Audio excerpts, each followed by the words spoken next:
From Canada, Citizens Forum, where we look at the important issues of the day through a lens of democracy and media and try to figure out, how do we build a better country for ourselves? Hello, welcome to From Canada, Citizens Forum. It is Saturday, May the 3rd, 2025. My name is Jack Atkin, and I'm in Victoria, British Columbia. So we've just had our election. The election is over. We have a minority Liberal government headed by Mr. Mark Carney.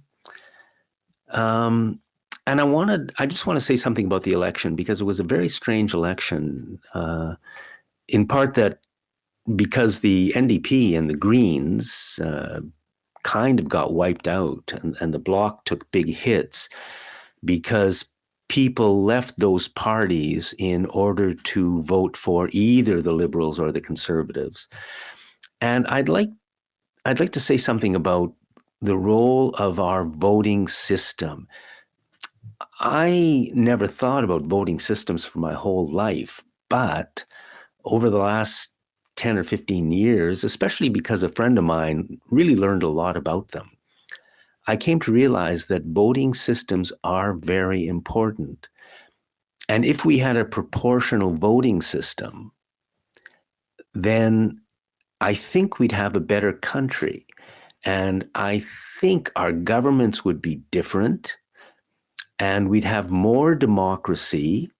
We wouldn't have the housing crisis that we have, and we wouldn't have the healthcare crisis that we have and the cancer crisis that we have, because we Canadians would have more of a voice in our own governance. Right now, we are largely irrelevant in terms of how decisions are made in Canada. In Europe, it's a bit different because they have proportional voting systems. I think that's one of the major differences. It's a cause. A better voting system will give us a better democracy, and democracy is important because democracy means we, the people, actually have a voice in our own governance.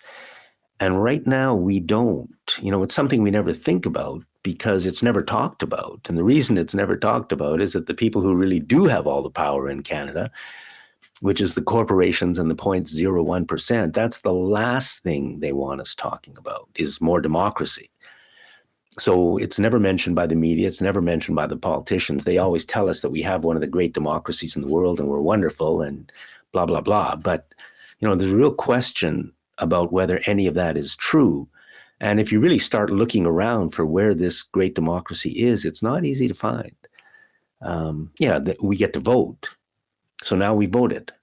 And our government is largely gone from us until the next election, when they'll all come back and tell us blah, blah, blah, blah, blah. But in the end, the question is, do they work for us? So I just want to look a little bit at our election and what impact a proportional voting system would have. Now, the impacts of a proportional voting system go actually much deeper than just changing the government. They give us a proportional voting system, I think, gives us more power. And it takes a little bit of power away from the people who always run things in Canada, which again is the corporations and the 0.01%. So I think at that very deep level, a proportional voting system would give us more power. But here, I just want to look at the last election and talk about the differences that a proportional voting system would make. And a proportional voting system basically says that if you get 10% of the votes, you're going to get 10% of the seats. And if you get 40% of the votes, you're going to get 40% of the seats. So what we have is a minority Liberal government, which I think is good. I'm glad we have a minority. But let's just have a quick look at something. The Liberals got, if you look here, 44% of the popular vote. The Liberals got 44% of the popular vote, and they elected 169 people.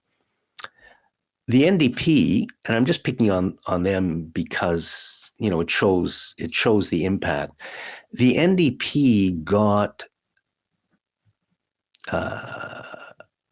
6.3% of the vote,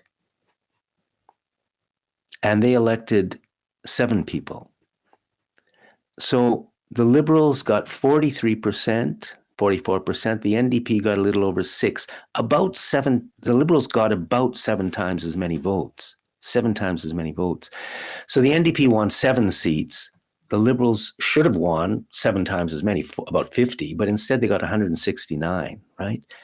So what that means is a vote for the Liberals is much more valuable, as it turns out, than a vote for the NDP. It took about 56,000 Liberal voters to elect one MP, but it took 175,000 NDP voters to elect one MP. Again, 50,000 Liberals, 175,000 NDPers to elect one MP. You can see the system is unfair. In fact, what should have happened, if we had a proportional voting system, the Liberals probably would have gotten 10 or 12 fewer seats, and the Conservatives would have gotten fewer seats. People would have been able to vote for who they wanted to vote for. A lot of people wanted to vote NDP, but they didn't because they felt they had to vote Liberal to block the Conservatives, and vice versa as well, right? And the Greens also, I think in a proportional election, I think the Greens would have 10%, close to 10% of the seats, because that's what people want to vote for, but they can't. The NDP would probably have 25 seats, 30 seats. The Liberals, and that's what we would vote for. That's what we would vote for. And we have to be able to vote for what we want to vote for, or really, and then the other big difference is it's more difficult for the rulers to control a proportional voting system because you can vote for who you want to vote for. And new parties would start up, right? And that, I think, like the NDP, I think would split, which would be a good thing. And both sides, the environmental side and the maybe labor side, both would get votes. And that would be a good thing. So I think, we have to be thinking about changing our voting system. Tariffs. Again, there's chaos caused by the tariff situation that we're now in, put in place by Mr. Trump. And remember, the Congress actually controls tariffs. So even though what Mr. Trump is doing is President Trump seems so crazy and out of control, he is only doing it with the approval of the US Congress, because that's where the real power lies. They could step in and stop it if they wanted to, but they don't want to. And clearly, neither does the media want this craziness stopped, because if they did, they would be telling us that, hey, the Congress controls tariffs, not the president. And I'm not against tariffs, but you can't do what Mr. Trump has done. What you have to do is have a plan that you take a year or 18 months to put in place. You allow things to change. And then you begin in that year or 18 months when, things are working out, you protect your own industries and you build them up, which is the story that we're told why Mr. Trump is doing this. So what's happening is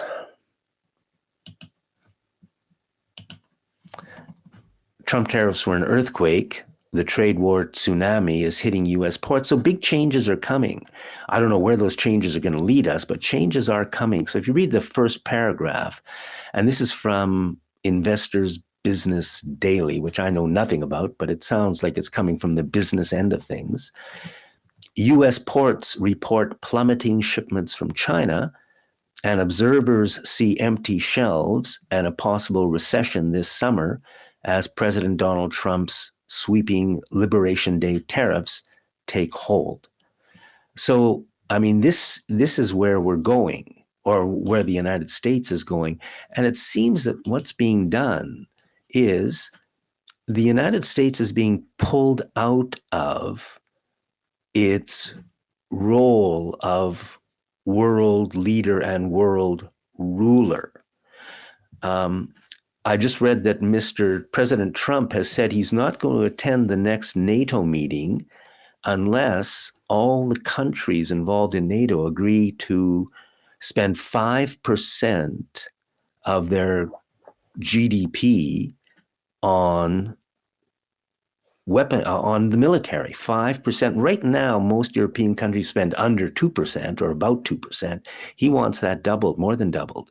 Where's that money going to come from, right? I mean, what has to be cut to spend more and more on the military? Yeah, and again, so what's going to happen? Mr. Trump has said he won't attend the meetings unless this happens. If Mr. Trump doesn't attend the NATO meeting, what does that mean for the future of, the world as we know it? So, I mean, big changes are coming. Mr. Carney is now off to Washington, D.C. on Tuesday. So today is May the 3rd. So by May the 6th or 7th, Mr. Carney is off to Washington. And what they're going to discuss is a new economic and security arrangement with the United States. And does anybody even know what that means?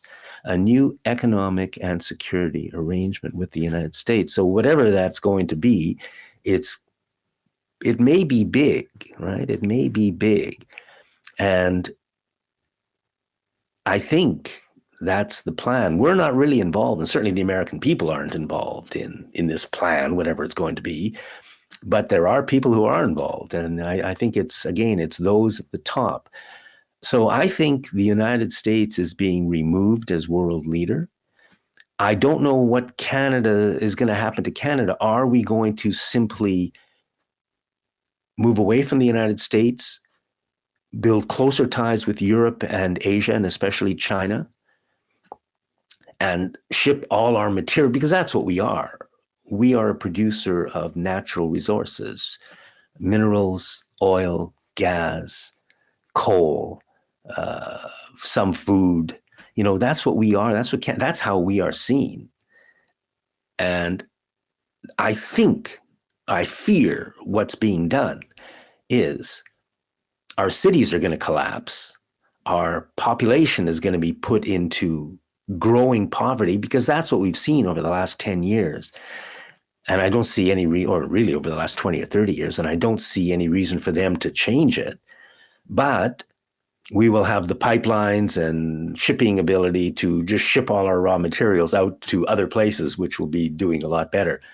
So, I mean, that's where we're at right now.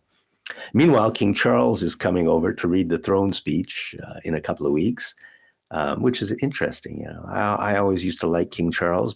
He's he was a great environmentalist years ago, and maybe still is. I don't know, but of course, the power structure puts controls over him as well, I think. And Mr. Carney has said our old relationship with the United States is over. Our old relationship of deep integration with the United States is over. So it looks like we're moving away from the United States. Meanwhile, back here in Canada, in the real world, growing unemployment, massive debt, people, the cost of living, right? The cost of living is hurting so many Canadians. And in my opinion, there's no need for that, except that Canada has been turned into something that the super rich and big business want, which is a country where they have more and more and more and more of the money and wealth. And Canadians, especially those in the bottom 50%, have less and less and less. That's what they've done to us. And that's what obviously they intend to continue doing. Things are not going to get better in Canada, in my opinion, unless Mark Carney really is the great guy we all think he's going to be, or many people think he's going to be. But who does Mark Carney work for? Well, we're going to find out, but it's late in the game to find out, unfortunately. He's the prime minister now. So that's where we stand. I mean, the problems we have, housing, the cost of living, the healthcare mess, the cancer mess, all of those things, the poverty, the homelessness, they exist, and we've got to deal with them. And I think we can deal with them, but we're not going to deal with them I think, until we have more democracy. And that is the direction I wish we could go in, where we had a voice. Because if you look at the homelessness crisis, did any of us ever vote to have the kind of homelessness disaster that we have in every town and city across our country? No, we didn't, right? Because what we want, we didn't want that. It doesn't matter. They wanted it, right? They wanted it. And why do they want homeless? It's just, they don't want homeless. They don't care about the homeless. What they want is a shortage of housing so they can push up rents and push up prices. And if you're going to have a shortage of housing that's really bad, then the people at the bottom will simply have nowhere to live. There's simply nowhere for them to live. That's what they've created in our country, because we don't have any democracy and we don't have a voice. So, but King Charles is coming, and Mr. Carney is off on Tuesday, which is sometime around the 7th or 8th of May, to Washington, and we'll see what comes out of that. Thank you for watching this segment of From Canada Citizens Forum.